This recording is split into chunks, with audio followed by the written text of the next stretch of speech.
গতকালই তোলাবাজি বন্ধে একেবারে কড়া বার্তা দিয়েছেন মুখ্যমন্ত্রী শুভেন্দু অধিকারী। আর সরকার বদলের পর এবার তৃণমূলের নেওয়া জরিমানা ফেরতের দাবি।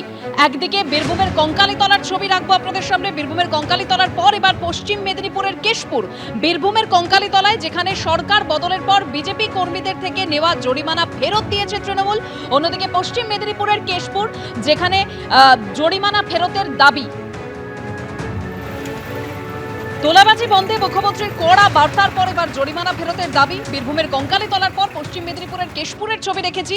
বিজেপি করার অপরাধে দোকানিদের থেকে টাকা নেওয়ার অভিযোগ। 2016 ও 21-এ তৃণমূলের বিরুদ্ধে টাকা নেওয়ার অভিযোগ।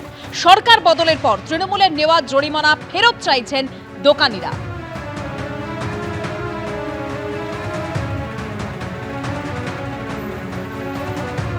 আমার দাদা একজন ভারতীয় জনতা পার্টি দলের নেতৃত্ব দিচ্ছিল আমাদের গ্রামে। তার হাতকে ভেঙে দিয়েছিল, তারপরে তাকে ওরা জোর করে সরকারি কারেন্ট তাকে ওরা লোকের মিনির কানেকশনটা খুলেছিল, যে বলেছিল যে যদি না খুলো তাহলে তোমার ওষুধ পালা জল সব কিছু বন্ধ থাকবে। জরিমানা নিয়েছে একবার 35,000 টাকা আর একবার 20,000 টাকা। ওটা নিয়েছিল তৃণমূল পার্টির লোক। তাহলে দোকান বন্ধ করে দিয়েছিল 2 মাস, একবার বন্ধ ছিল, একবার 2 মাস বন্ধ ছিল, একবার 1 মাস ছিল, একবার 18 দিন দোকান বন্ধ ছিল। দোকান বন্ধ মানে দাদা পার্টি করে, আমি তো পার্টি করিনি। দোকান বন্ধ করে দিল, এবার বলছে 20,000 টাকা দিতে হবে। 20,000 টাকা দোকান বন্ধ, সেই অবস্থায় আবার বলছে 20,000 টাকা জরিমানা দিতে হবে, দিয়ে তাহলে দোকান খুলে দিবে। বলি এখন তো হবে নি, তাহলে দোকানটাকে খুলি তারপর দেওয়া হবে। বোঝে না, তুমি যা আছে গয়না ফয়না বন্ধক দিয়ে হলেও টাকা দিতে হবে। পার্টি অফিসে থেকে 20,000 টাকা একবার নেয়, আর একবার বন্ধ করলো, করে 6,000 টাকা লিখেছিল। তারপর ঘর তো ভাঙচুর হলো, ঘর ভাঙচুর হয়ে মোটামুটি প্রায় 6 থেকে 7 লক্ষ টাকা ক্ষতি করেছে। টাকা তো দিতে হবে বটেই, টাকা ফেরত দিতে হবে।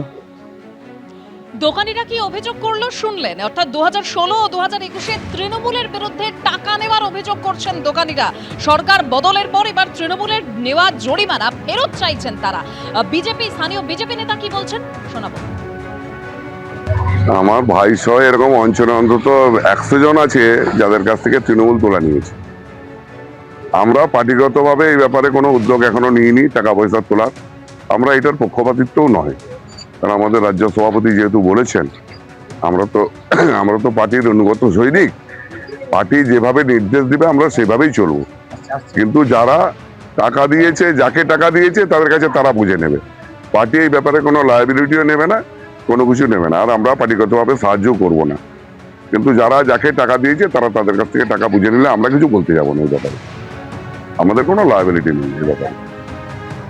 দোকানিরা তারা তৃণমূলের বিরুদ্ধে টাকা নেওয়ার অভিযোগ করছে। তৃণমূলের কি প্রতিক্রিয়া শুনুন। দল মানে কোন দল টাকা নিয়েছে? তৃণমূল দল। কার কার কাছ থেকে টাকা নিয়েছিল? আমি সব বলতে পারবো না। এই দুটো দোকান খোলার ব্যাপারে আমি অনেক ভূমিকা দেখেছিলাম। আমাকে বলছে পার্টি ফান্ডে কিছু না দিলে দোকান খোলা যাবে। আচ্ছা, এবারে ওরা তার দিয়েছে পার্টি ফান্ডে, তার দিকে কিছু। কত করে নিয়েছিলেন? আমার সঠিক মনে নেই, ওরাই বলতে পারবে। আচ্ছা, কেন ওইসব ব্যাপারে আমি কোনো থাকি না। শুধু আমি সহযোগিতা করেছিলাম যে দোকান ওদিকে খুলে দিতে হবে, পূজার আগে সব দোকান খুলে দিতে হবে, আর বন্ধ রাখা যাবে না। তাহলে কি করবেন? আমি নিই না, আমি কোথা থেকে দেবো? আমি তো নিই না। তো বলছে আপনার মাধ্যমেই দিয়েছে, আপনি তো নিজে বলছেন। আমি কিন্তু দিই না টাকা, আমার মাধ্যমে দিই। আমি সামনে দাঁড়িয়েছিলাম, আমার সামনে অনেকে আছে, তারা কোনো টাকা দেয়। আমি কোনো টাকা স্পর্শ করি না, আমার হাতে কোনো টাকা। তোমার হাতে, তাদের হাতে, আমার হাতে কি টাকা দিছো? তুই দলের লোক ছিলি না? হ্যাঁ, আমি দলের লোক, আমি দোকান খোলার পর থেকে। এবিপি আনন্দ এগিয়ে থাকে, এগিয়ে রাখে।